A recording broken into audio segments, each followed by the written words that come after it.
চাওক এতিয়া আজি যি সনাতন হিন্দু সন্মিলন যি হৈছে ইয়াত আটাইতকৈ মই কথা হৈছে যে ওদালগুৰিত এইকাৰণে এইটো খুব প্ৰাসংগিক হৈছে এই সময়ত, কাৰণ ওদালগুৰিত যি ধৰণে খ্ৰীষ্টিয়ান মিছনেৰীৰ প্ৰভাৱ বা মাজুলীৰ পিছত ওদালগুৰি আচলতে এক প্ৰকাৰে খ্ৰীষ্টিয়ান মিছনেৰীসকলৰ ৰাজধানীৰ নিচিনা হৈ গৈছে ওদালগুৰিখন। আৰু ওদালগুৰিৰ পৰা মেক্সিমাম যিসকল ৰাজনৈতিক নেতা তাহানিৰে পৰা এতিয়ালৈকে তেওঁলোকৰ বেছিভাগৰে কিন্তু খ্ৰীষ্টিয়ান মিছনেৰী বা চাৰ্চৰ দ্বাৰা পৰিচালিত, তেওঁলোক নিজে চাৰ্চৰ অঙহী বঙহী কোনোবা। এতিয়া কথাটো হ'ল আমি নিজৰ সভ্যতা সংস্কৃতি এইবোৰ খ্ৰীষ্টিয়ান মিছনেৰী তেওঁলোকে নিজৰ এজেণ্ডা আছে, তেওঁলোকে কাম কৰিব, কোনোবা ইছলামিক চিন্তা নিজৰ কাম কৰি থাকিব। কিন্তু কথা হ'ল আমি নিজৰ আত্মসুৰক্ষাৰ প্ৰসংগটো আছে, আত্মসুৰক্ষাৰ প্ৰসংগটো মানুহ হিচাপে আমাৰ নিজৰ অধিকাৰ আছে, আমাৰ ধৰ্মৰ অধিকাৰ আছে, আমাৰ জীয়াই থকাৰ অধিকাৰ আছে, আমাৰ নিজৰ ধৰ্ম কৰ্ম কৰি আগুৱাই যোৱাৰ আৰু সংস্কাৰমুখী সমাজ এখন গঢ়াৰ আমাৰ ভাৰতীয় সংবিধানে আমাক দায়িত্ব দি থৈছে, ভাৰতীয় সাংবিধানিক অধিকাৰ আছে। গতিকে আমাৰ নিজৰ মানুহখিনিক নিজৰ বিষয়বস্তুৰ প্ৰতি সনাতন হিন্দু দৰ্শনৰ প্ৰতি কি ধৰণে জাগৰণ কৰিব পাৰি, কিদৰে তেওঁলোকক বুজাব পাৰি, সেইখিনি আমি বুজাবলৈ আমি ইয়ালৈ আহিছোঁ। আৰু ইয়াত আয়োজক মণ্ডলীয়ে যিধৰণে কৰিছে, কেইবাগৰাকীও ব্যক্তি আহিছে, আপোনালোকে দেখিছে অলপ আগতে আমাৰ এগৰাকী ৰাষ্ট্ৰীয় পৰ্যায়ৰ বক্তা আহিছিলে গৌতম খট্টৰ, তেখেতেও এই বিষয়ত বক্তব্য ৰাখিছে। আমি কৈছোঁ যে আমাৰ মানুহখিনিয়ে জনা উচিত যে আমাৰ দেউতাক এজনে, আমি এজনকে দেউতাক বুলি মাতো, কিন্তু খ্ৰীষ্টিয়ান মিছনেৰী স্কুলত পঢ়াৰ লগে লগে প্ৰিন্সিপালজন সলনি হোৱাৰ লগে লগে আমাৰ দেউতাবোৰ সলনি হৈ যায়, কাৰণ বজাৰৰ যিকোনো মানুহক আমি ফাদাৰ বুলিতো নামাতো। গতিকে আমি কোনফালে গৈছো আমাৰ সমাজখন? গতিকে আজি কোনোবাই ক'ৰবাত ক'ব পাৰে যে আজি বৃদ্ধাশ্ৰমবোৰ বাঢ়িছে, পিতৃ মাতৃক অৱহেলা হৈছে, মাজতে আপুনি ডক্টৰৰ প্ৰসংগ কিবা ওলালে, তাৰপিছতে বিভিন্ন ঠাইত বৃদ্ধ পিতৃ মাতৃৰ ডেড বডি পাইছে, কোনো খা খবৰ ল'বলৈ নাই। কাৰণটো কি? কাৰণটো আমি বিচাৰিব লাগিব যে খ্ৰীষ্টিয়ান মিছনেৰী স্কুলত পঢ়া যিসকল ল'ৰা ছোৱালী, আপোনালোকে যদি তাৰ এটা গৱেষণা কৰে দেখিব তাৰে মেক্সিমাম খ্ৰীষ্টিয়ান মিছনেৰী স্কুলত পঢ়া ল'ৰা ছোৱালী, তেওঁলোকে আমাৰ সনাতনৰ, আমাৰ পাৰিবাৰিক, আমাৰ ব্যক্তিগত যিটো সংস্কৃতিৰ যিটো বুনিয়াদ, যিটো মূল্য, যিটো বান্ধোন, এইখিনি নষ্ট কৰি তেওঁলোকে বিদেশী চিন্তাৰে প্ৰচাৰ প্ৰসাৰ কৰিব খুজিছে।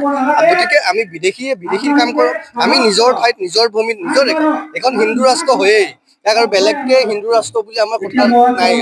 হিন্দু ৰাষ্ট্ৰত প্ৰত্যেক হিন্দুৰ অস্তিত্ব, প্ৰত্যেকগৰাকী সনাতন সভ্যতা সংস্কৃতিৰ মানুহ হিচাপে, ভাৰতীয় হিচাপে, আৰু অসমত যিহেতু আছো আমি সকলো, যিসকলে বাঙালী বিহাৰী নেপালী মাৰোৱাৰী সকলোকে লৈ আমি অসমীয়া, আৰু যিসকলে অসম পৰিপন্থী চিন্তা কৰিছে তেওঁলোকক মই অনা অসমীয়া বুলি কৈছোঁ, ভাৰত বিৰোধী যিসকলে চিন্তা কৰিছে তেওঁলোক ভাৰত বিদ্ৰোহী বুলি কৈছোঁ। আৰু এই কথাখিনি ক'বলৈ আজি আমাৰ মাজলৈ আহিছোঁ, আৰু যথেষ্ট ভাল লাগিছে, যথেষ্ট সংখ্যক ৰাইজ দেখিছে, হাজাৰ হাজাৰ লোক ইয়াত উপস্থিত হৈছে, যথেষ্ট ভাল পাইছোঁ।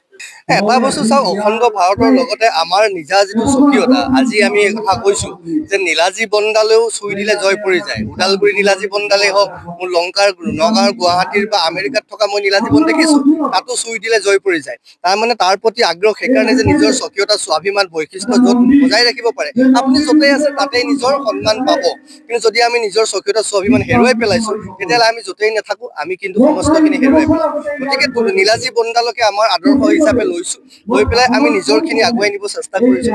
আজি দেখিছে অসমৰ বিভিন্ন ঠাইত আজি কিছু বছৰৰ পৰাই যাত্ৰা চলিছে, ৰাষ্ট্ৰীয় স্বয়ংসেৱক সংঘই আজি 100 বছৰ হ'ল তেওঁলোকে তেতিয়াৰ পৰা কাম কৰি আছে, তাৰপিছতে আমাৰ নিচিনা কিছু ব্যক্তিয়ে কাম কৰিবলৈ আহিছে। আৰু আজি এই ওদালগুৰিত যি ধৰণে যুৱকসকলে যথেষ্ট প্ৰত্যাহ্বানৰ পিছতো এইখিনি যে কৰিছে, মই আপোনালোকক নিশ্চিত প্ৰদান কৰিছোঁ যে আহি থকা দিনত বিদেশী চিন্তাৰ যিবোৰ ধ্বজাবাহক আছে, ই খ্ৰীষ্টিয়ান মিছনাৰীয়ে হওক, চাৰ্চৰ দ্বাৰা পৰিচালিতই হওক, নাইবা কোনোবা মছজিদ মাদ্ৰাছাৰ দ্বাৰা পৰিচালিত নহওক কিয়, তেওঁলোকে আচলতে নিজেই নিজৰ টোপোলাবোৰ বান্ধিব লাগিব। কাৰণ আমাৰ ৰাইজে সেইখিনি উপলব্ধি কৰিব পাৰিছে, আৰু উপলব্ধি কৰোৱাটো আমি তেওঁলোকক প্ৰত্যাঘাত কৰিবলৈ নাযাওঁ। কিন্তু প্ৰত্যাঘাত যদি কোনোবাই কৰে, আমি কেনেকৈ আত্মৰক্ষাৰ কাৰণে, আত্মৰক্ষা মানে শৰীৰটোৰ ৰক্ষাই নহয়, মোৰ নাম ৰক্ষা, মোৰ পৰিচয় ৰক্ষা, মোৰ সংস্কৃতি ৰক্ষা, মোৰ যি পৰম্পৰা ৰীতি নীতি আছে সকলোখিনি সংৰক্ষণ কৰি সেয়া আত্মৰক্ষা কৰিব লাগিব। তাৰ কাৰণে প্ৰস্তুত হৈছে, আৰু এয়া আপোনালোকে তাৰ বহিঃপ্ৰকাশ দেখিছে। হিন্দু মুছলমানৰ প্ৰসংগটো আমি কৰাই নাই, এইখন চৰকাৰে কৰিছে বুলি আমাৰতো মনে ধৰা নাই। কাৰণ মই এটা উদাহৰণ দিব খুজিছোঁ, কাৰণ আজি 28 ফেব্ৰুৱাৰীৰ দিনা শিৱসাগৰ জিলাত এখন সভা অনুষ্ঠান হৈছিলে শিৱৰাত্ৰিৰ লগত সম্পৰ্ক ৰাখি পেলাই, আৰু সেই শিৱৰাত্ৰিৰ অনুষ্ঠানত আমি বক্তৃতা দি থাকোঁতেই তাতে আজানৰ শব্দ বাজি উঠে, কাৰণ তাৰ লগতেই শিৱদৌলৰ লগতেই তাত মছজিদটো আছে আৰু আমি ভদ্ৰতাৰ খাতিৰত সেই সময়ত আমি নিজৰ বক্তব্য বন্ধ কৰি থৈছোঁ।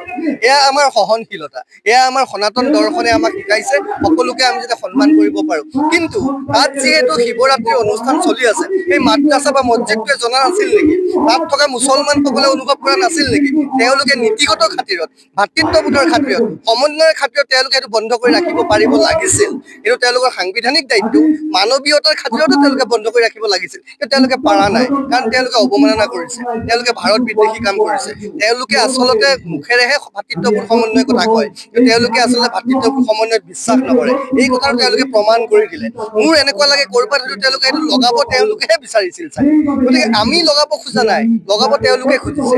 আমি লগাব খোজা নাই, আমি কেৱল আততায়ী অসুৰ যিবিলাকে আমাৰ ছোৱালী বোৱাৰী মাটি নষ্ট কৰিছে, আমি তেওঁলোকক আমাক নিজৰ আত্মসুৰক্ষা কৰিব খুজিছোঁ। তেওঁলোকে আচলতে লগাব খুজিছে কাৰণে তেওঁলোকে বাৰে বাৰে আমাক প্ৰভোগ কৰি থাকে।